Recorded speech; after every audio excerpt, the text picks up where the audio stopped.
बिस्मिल्लाहिर्रहमानिर्रहीम। अस्सलामु अलैकुम। Role of controllers. कंट्रोलर किसे कहेंगे? कंट्रोलर एक किस्म का एक सर्किट होता है जो आम तौर पे मदरबोर्ड के ऊपर होता है या किसी भी डिवाइस के अंदर भी हो सकता है। ये सर्किट एक किस्म का सीपीयू है जो कंट्रोल कर रहा है। मुख्तलिफ डिवाइसेस कंप्यूटर के साथ अटैच होती हैं। फॉर एग्ज़ाम्पल अगर ये डायग्राम देखें हम, ये हमारा सीपीयू है और ये सी डी रोम मॉडेम मुख्तलिफ डिवाइसेस हैं। तो हर डिवाइस सीपीयू को डाटा लेने देने डिस्प्ले करने के दरमियान में एक कंट्रोलर होगा। वो कंट्रोलर कंट्रोल करता है कि डाटा कहाँ पे भेजना है और सीपीयू ने इंस्ट्रक्शन इसे दे दी कंट्रोलर को और कंट्रोलर ने आगे वो काम परफॉर्म कर दिया। अच्छा, ये मॉनिटर अटैच होगा, केबल अटैच होगी सीपीयू के या मदरबोर्ड के। एक्चुअली मदरबोर्ड के ऊपर सीपीयू होता है। सीपीयू छोटी सी चिप होती है जो सारी एग्जीक्यूशन इसके थ्रू होती है, ब्रेन होता है कंप्यूटर का। अच्छा, आगे फिर छोटी छोटी चिप्स और भी होती हैं, जैसे मॉनिटर की है या कीबोर्ड माउस की है, सीडी रोम की है। तो ये किसी केबल के साथ मॉनिटर अटैच होगा, जिस जगह पे अटैच होता है उसके आसपास ही उसका कंट्रोलर होता है और जिस जगह पे वो अटैच होता है उसे पोर्ट कहते हैं। कनेक्ट होता है जिस जगह पे। शुरू में ये होता था कि सिर्फ वही वाली डिवाइस जो उसको अटैच होती जो उसके स्टैंडर्ड को पूरा करती है, लेकिन अब उसके यूनिवर्सल स्टैंडर्ड आ गए हैं। जैसे यूएसबी है, यूनिवर्सल सीरियल बस है, फायर वायर है, या इसके अलावा वाईफाई है। और इस तरह के सिग्नल्स अब कोई सी भी डिवाइस अटैच हो जाती हैं, स्टैंडर्डाइज है, कम्युनिकेशन के लिए यूज़ हो रही होती हैं।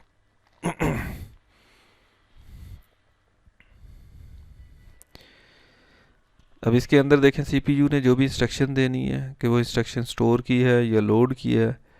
लोड का मतलब डाटा वहाँ से उठाना है मेन मेमोरी से या सीडी रोम की डिस्क से। तो कंट्रोलर आगे उसको मैनेज करता है। नेक्स्ट कॉन्सेप्ट है, इसके अंदर हमारे पास डीएमए है, डायरेक्ट मेमोरी एक्सेस, और हैंड शेकिंग का कॉन्सेप्ट आएगा। डायरेक्ट मेमोरी एक्सेस क्या होगी? देखें, हमारे पास सीडी डिस्क है, इसमें डाटा पड़ा हुआ है। यहाँ से डाटा हमने हार्ड डिस्क में या मेन मेमोरी में आना है हमारे पास डाटा। तो कंट्रोल सीपीयू करता है। सीपीयू इंस्ट्रक्शन देगा कंट्रोलर को और फिर डाटा डिसाइड हो जाएगा कि ये पूरी मूवी है 1 GB की, यहाँ से यहाँ कॉपी होनी है। तो कंट्रोलर ने सीपीयू को इन्वॉल्व किए बगैर सारा डाटा उठा के इसमें रखना शुरू कर देना है। तो इस कॉन्सेप्ट को कहते हैं डायरेक्ट मेमोरी एक्सेस। ये यहाँ से डाटा वहाँ पे जा रहा है। सीपीयू शुरू में इन्वॉल्व होगा, इंस्ट्रक्शन देगा, परमिशन दे देगा और फिर सीपीयू अपने दूसरे कामों में बिजी हो जाएगा। ये डाटा खुद ब खुद एक्सेस होना शुरू हो जाएगा।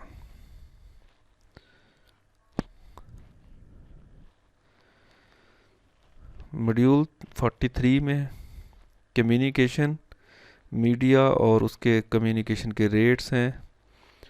कम्युनिकेशन क्या होगी? कंप्यूटर के अंदर या कंप्यूटर के बाहर डाटा या सिग्नल एक डिवाइस से दूसरी डिवाइस में ट्रांसफ़र होना कम्युनिकेशन कहलाता है। Between computing devices is handle over 2 types. तो ये कम्युनिकेशन 2 तरह की होती हैं, एक पैरेलल कम्युनिकेशन, दूसरी सीरियल। पैरेलल के अंदर एक से ज़्यादा पाथ होंगे, एक से ज़्यादा लाइनें होंगी, एक से ज़्यादा डोर होंगे, दरवाजे होंगे जिससे डाटा जाएगा। तो अब इसमें सब पे डाटा जा रहा है, तो एक से ज़्यादा वायर्स हैं, डेफिनेटली डाटा स्पीडी जाएगा। Several signals are transferred at the same time, separate lines के ऊपर data transfer, required complex architecture, फिर रिसीवर भी वैसा चाहिए और आगे भी डेप्थ में हम जाते ही नहीं हैं इसमें। अब सेकंड जो है हमारे पास सीरियल कम्युनिकेशन। सीरियल के अंदर क्या होगा, एक ही पाथ होगा, एक लाइन में एक सिग्नल चाहिए होगा डाटा, तो इसके ऊपर डाटा इस तरह ट्रांसफ़र हो रहा है, ये मुख्तलिफ़ किस्म के डाटा एक के बाद एक जा रहा है। तो इसलिए यहाँ से ये सेंड हो रहा है, ये फॉर एग्जांपल ये सेंडर है और ये रिसीवर है, तो डाटा इसके ऊपर ट्रैवल कर रहा है। अब उसका मैकेनिज़्म क्या होगा, इसकी स्टार्ट स्टॉप बिट होगी, तो इन डेप्थ में हम जाते ही नहीं हैं। और सिंपल पाथ इसका है, data transfer rate definitely slow होगा क्योंकि लाइन में डाटा जा रहा है, उसमें एक ही दफ़ा सारा डाटा ट्रांसफ़र हो रहा है। ये एक से ज़्यादा लाइंस हैं, यूएसबी वगैरह इसकी एग्जांपल है, और ईथरनेट वगैरह आगे डिटेल। अच्छा, इसके बाद हमारे पास ये है जी, ये जो डाटा के ट्रांसफ़र का रेट है ना, इसको बिट्स पर सेकंड, इस चीज़ की एब्रीविएशन याद कर लीजिएगा, बिट्स पर सेकंड, एक सेकंड में कितनी बिट्स ट्रांसफ़र हो रही हैं। और फिर इससे ज़्यादा आ गया तो kilo bit, K B P S, kilo bits, आगे वही P S per second, mega bits per second, या इसे मिलियन बिट्स पर सेकंड भी कहते हैं, जी बी बिलियन बिट्स कह दें, या गैगा बिट पर सेकंड भी इसे कहा जाता है। इसके बाद आ गया जी हमारे पास पाइपलाइनिंग का कॉन्सेप्ट, और उससे पहले हम देखते हैं ये थ्रूपुट किसे कहते हैं। थ्रूपुट होगा कि अगर हमारे पास लेट से ये एक पानी का पाइप है ना, तो इसमें कितना पानी जा रहा है, इतना पानी अगर हम कह दें और ये बाकी खाली जा रहा है, तो मैक्सिमम कितना जा सकता है कि ये इसको फुल यूटिलाइज करके या इसको फुल ओपन होके जितना उसका साइज़ है फुल भर के जा रहा होगा, तो इसकी थ्रूपुट कहलाएगी, कि maximum capacity of a machine वो थ्रूपुट कहलाती है।